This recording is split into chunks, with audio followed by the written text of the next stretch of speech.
কোনো ধরনের আগাম সতর্কতা এবং প্রস্তুতি নেবার সুযোগ না দিয়েই এই যে বাঁধ খুলে দেওয়া হয়েছে, এটির মাধ্যমে ভারত অমানবিকতার পরিচয় দিয়েছে এবং বাংলাদেশের সাথে অসহযোগিতা করছে। আমরা আহ্বান করব, আমরা আশা করব যে দ্রুত সময়ের মধ্যে ভারত বাংলাদেশের জনগণ বিরোধী এ ধরনের নীতি থেকে সরে আসবে এবং আমরা কিভাবে একত্রে বাংলাদেশের জনগণ এবং ভারতের জনগণকে এ ধরনের প্রাকৃতিক দুর্যোগ থেকে রক্ষা করতে পারি সে বিষয়ে সুষ্ঠু সমাধানের পথ বের করতে হবে। বাংলাদেশের মানুষ এই বিষয়টি নিয়ে, শিক্ষার্থী এবং জনগণ ভারতের এই নীতি নিয়ে কিন্তু ক্ষুব্ধ এবং বাংলাদেশের জনগণ দীর্ঘদিন ধরে বাংলাদেশের যে পানির ন্যায্য হিস্সা সেটির জন্য আন্দোলন করছে, সেটির জন্য কথা বলে আসছে। তো আমরা আশা করব যে ভারত বাংলাদেশের সম্পর্কের ভিতরে কোনো টানাপোড়েন যাতে না রাখা হয় এবং একটা ন্যায্যতার ভিত্তিতে যাতে ভারত বাংলাদেশের রাষ্ট্রীয় সম্পর্ক। এই বন্যা পরিস্থিতিতে যারা পড়েছেন, যারা ভুক্তভোগী, তাদের জন্য আমরা কি করব, সরকারের মধ্যে আমরা কেমন করে সমন্বয় করব, একই সাথে এই বন্যার কারণ কি, ভবিষ্যতে এই রকম বন্যা যেটা বলা হচ্ছে যে ফেনীতে এক রকমের নজিরবিহীন, সেটা এড়িয়ে চলতে আমরা কি করতে পারি, এসব নিয়ে আলোচনা হয়েছে। আমাদের সিদ্ধান্ত হয়েছে যে সর্বোচ্চ গুরুত্ব দিয়ে বন্যা উপদ্রুত সবকটা জেলাতেই উপদেষ্টা মণ্ডলীর সদস্যরা যাবেন।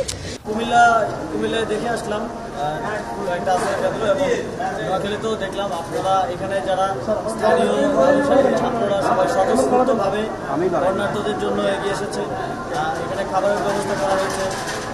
এটি আমাদেরকে আশা যোগায় যে সারা দেশের মানুষ একসাথে বন্যার্থদের জন্য কাজ করে যাচ্ছে। আর নোয়াখালীতে আমি যতটুকু জানতে পেরেছি কোনো প্রকার ঢলের পানি আসেনি, বৃষ্টির পানিটা যেহেতু নামতে পারছে না, জমে আছে, এটা দ্রুত সময়ের মধ্যেই নেমে যাবে আশা করি।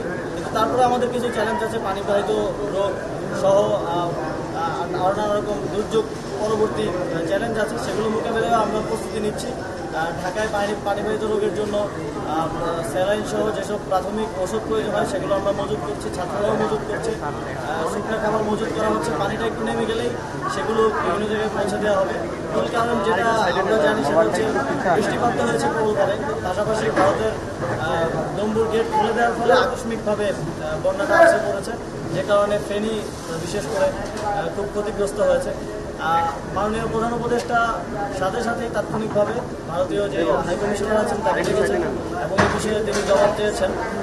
তো এই বিষয়ে আমরা সামনেও আরও দেখব যে আসলেই নম্বর গেট খুলে দেওয়া হয়েছিল নাকি উপর থেকে উপচে পড়া পানি এসেছে, সেটা আমরা আরও তদন্ত করে দেখব। এবং ভারতের সাথে আমাদের যেই পানি চুক্তিগুলো এবং যে পানির ন্যায্য হিস্সা সহ বাকি সকল ক্ষেত্রেই কূটনৈতিকভাবে আমরা জাতীয় স্বার্থকে সামনে রেখেই এই সরকার কূটনৈতিক সকল চুক্তি থেকে শুরু করে সব কিছু করবে। এখানে কোনো গোষ্ঠীর সাথে সরকারের চুক্তি হবে না, হবে এদেশের মানুষের সাথে। মানুষের কল্যাণের জন্য যেটা প্রয়োজন, মানুষের জন্য যে জাতীয় স্বার্থ রক্ষা প্রয়োজন, সেটা রক্ষা করেই সকল ধরনের আন্তর্জাতিক চুক্তির দিকে ভবিষ্যতে আমরা কাজ করবো এবং পূর্ববর্তী চুক্তিগুলোকেও পুনর্মূল্যায়ন করা হবে।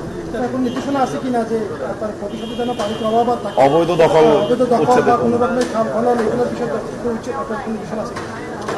অবৈধ দখল তো আছেই, এছাড়াও বিগত সরকারের অনেকগুলো অপরিকল্পিত উন্নয়ন প্রকল্প যেগুলো খালের উপর দিয়ে রাস্তা গেছে কিন্তু কোনো কালভার্ট তারা রাখেনি। এটা আমরা সিলেটে দেখতে পেয়েছি যে অল ওয়েদার রোডের কারণে কীভাবে প্রতি বছর বন্যা হচ্ছে।